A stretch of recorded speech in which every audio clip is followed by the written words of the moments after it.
네, 김민철 의원입니다.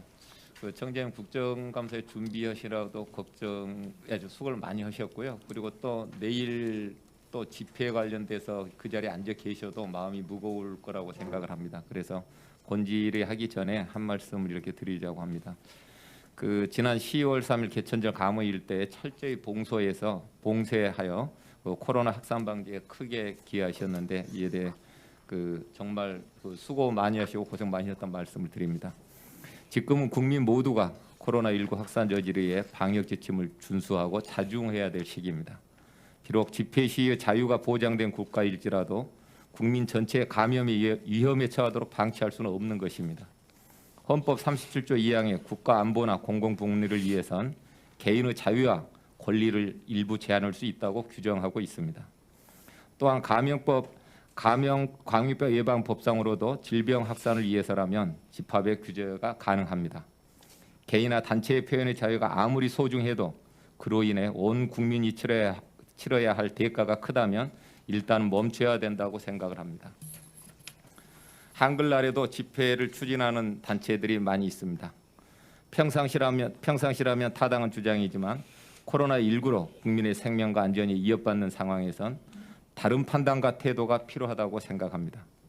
아직 코로나19의 감염이 지속되고 있고 30%는 감염 경로를 모를 정도로이기 때문입니다.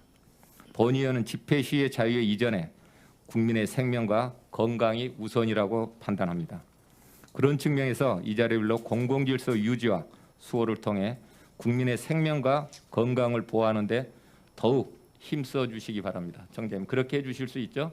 예. 네.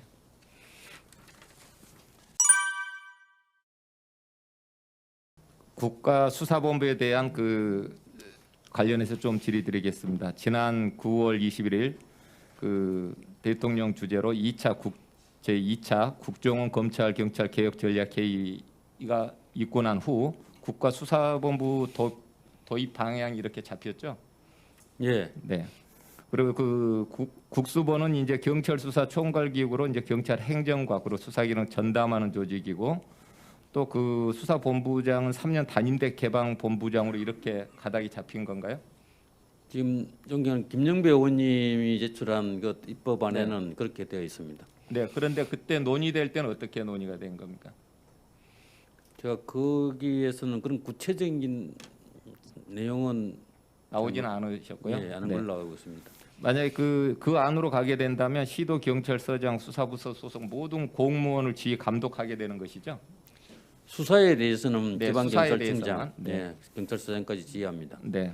그런데 이제 국수본이 이제 전 분야를 이렇게 포괄한 집중적 수사기관으로 이제 설계되고 있다는 이야기가 들리니 예. 이제 여기에 따라 이제 권력의 비대화 우려의 목소리가 나오고 있습니다. 우리 청장님 어떻게 생각하십니까? 예, 의원님 말씀대로 경찰 수사의 독립성, 중립성을 보장하기 위해서 개방직 임기제 국수본부장제를 도입을 하였고 또 경찰청장의 구체적인 수사지도 제한을 하였습니다. 그렇지만은 모든 기관이라든 독립성과 중립성을 보장할수록 거기에 대한 견제 통제 수단도 동시에 갖춰줘야 된다고 생각합니다. 그래서 국수본부장의 어떤 지시가 잘못 부당할 때에는 이의 제기를 할 수 있고 또 경찰청장이 일반적인 지휘 감독을 할 수 있고 또 국수본부장이 경찰 공무원인 만큼 징계 행사 책임 또 특히 국회에 의한 탄핵 소추도 할 수 있기 때문에 독립성, 중립성과 견제가 좀 조화롭게 이루어지도록 중점을 두고 의견을 제시하도록 하겠습니다. 네. 국수본이 이렇게 이제 포괄적으로 집중적으로 수사기관은 이제 커지기 전에 내외부 통제 장치가 선제적으로 마련돼야 한다는 이제 의견이 나오고 있습니다. 그래서 청장께서도 얼마 전에 그런 견해를 밝히신 적이 있는데 네. 그 주요 내용은 어떤 내용입니까? 제가 방금 말씀드렸다시피 경찰청장에 의한 일반적인 지휘 감독, 또 국회에 의한 탄핵 소추에 의한 견제, 또 경찰위원회의 수사 전반에 대한 사항을 보고하고 통제를 받는 그런 어떤 삼중 견제, 통제 및 독립성, 중립성을 보장하기 위한 두 가지 조치가 동시에 강구되고 있습니다. 네, 경찰 수사본부가 이제 3년 단임제 이제 개방직으로 이게 된다면 그 내부가 외부에서 이렇게 들어오는 거잖아요. 이제 그러게 됐을 때에 혹 이제 전 청장님 의견을 여쭤보는 겁니다. 그 인사청문회에 이런 부분이 그 필요하다고 보십니까? 예, 보조기관에 대해서 아직 우리나라에서는 인사청문회를 하는 경우가 없는 걸로 알고 있고, 그리고 국수본부장이 꼭 외부에서도 들어올 수 있다는 거지, 경찰 조직 내부에서도 발탁될 수 있고, 다 개방이 돼 있는 그런 상태입니다. 단지 중립성을 지키려고 한다면 제 생각은 권 의원은 그 인사청문회를 이렇게 검찰총장도 인사청문회는 걸치죠. 제가 알기로는 지금 현재 인사청문회법에 의하면은 기관장에 대해서만 네. 일부 그 헌법 대법관이라든지 이런 위원들을 제외한 사랑 행정부의 같은 경우에는 기관장에 대해서만 아마 인사청문회를 하는 걸로 알고 그렇게 있습니다. 하는데 제가 여쭤보는 건 이제 개방형으로 들어와서 3년 단임대를 하게 되면 예. 이 그 쉽게 이야기하면 뭐 이제 앞으로 이제 여야가 있는데 이런 그 중립성을 지킬 수 있는 좀 더 검증하는 자리가 필요하지 않겠냐 이런 말씀에 그 어떤 공감이 있으신지 그 말씀 여쭤보는 겁니다. 예, 중립성을 보장하기 위해서라면은 그는 입법 정책적으로 국회에서 논의해서 결정하는 게 바람직하다고 생각을 합니다. 그 본 의원도 이제 국수본처럼 갈수록 커지는 치안 권력에 대해서 민주정당의 통제가 반드시 저도 이제 그 필요하다고 생각을 합니다. 그리고 이게 그 공적 마냥 너무 또 커져서 그 경찰청 자체가 이렇게 없어지지 않도록 우리 그 청장님께서 이 부분을 면밀히 살피셔서 그리고 그런 내외적인 통제 장치가 있다면 적극 제안도 하시고 그걸 관철되도록 많은 노력을 해주시기 바랍니다. 그렇게 해주실 수 있으시죠? 예, 의원님 감사드립니다. 네. 앞으로 구체적으로 법안이 논의될 때 경찰 입장, 의견도 충분히 개진해서 반영되도록 노력을 하겠습니다.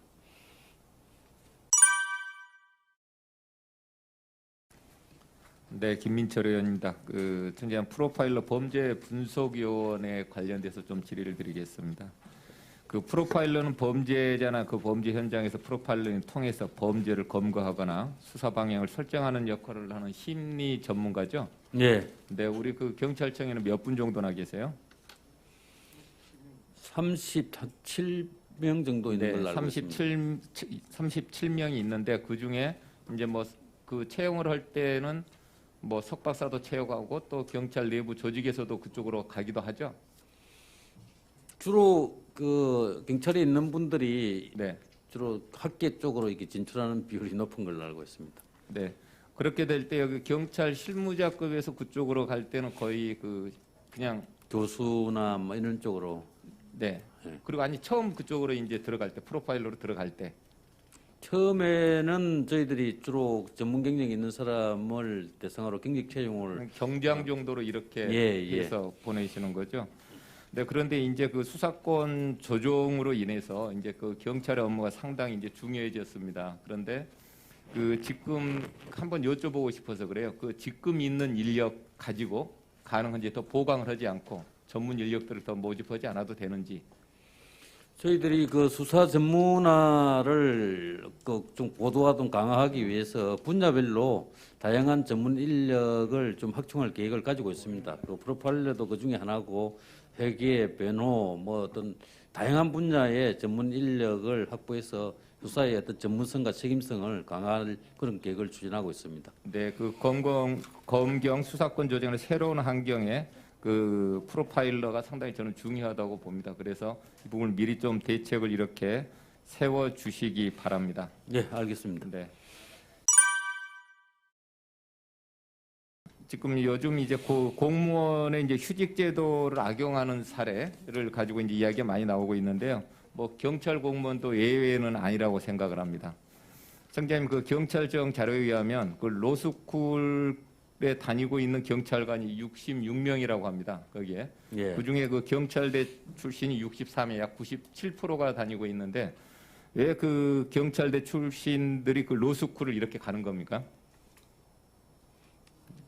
변호사 같은 경우에는 자격증이기 때문에 뭐 경찰 업무에서도 좀 유용하고 또 퇴직 위에도 좀 상당히 좋은 그런 어떤 네. 수단이기 때문에 네, 제가 하는 이제 걸로 이 알고 말씀을 이것도 간단하게 말씀드렸습니다. 그 경찰관의 그 과거에는 이제 경찰관 육아휴직 제도를 악용했다가 이제 감사원이나 이제 경찰청의 이제 자체 감사를 받아서 이제 그 처벌이 된 경우가 있는데 최근에는 이제 그 뭐 육아휴직, 육아휴가 말고도 양육시간이라는 그 특별 휴가가 이렇게 있나 봐요. 그런데 그 이쪽을 보니까 올 1월부터 9월까지 뭐 100회를 이렇게 다녀오신 그 이제 경찰 공무원이 있습니다.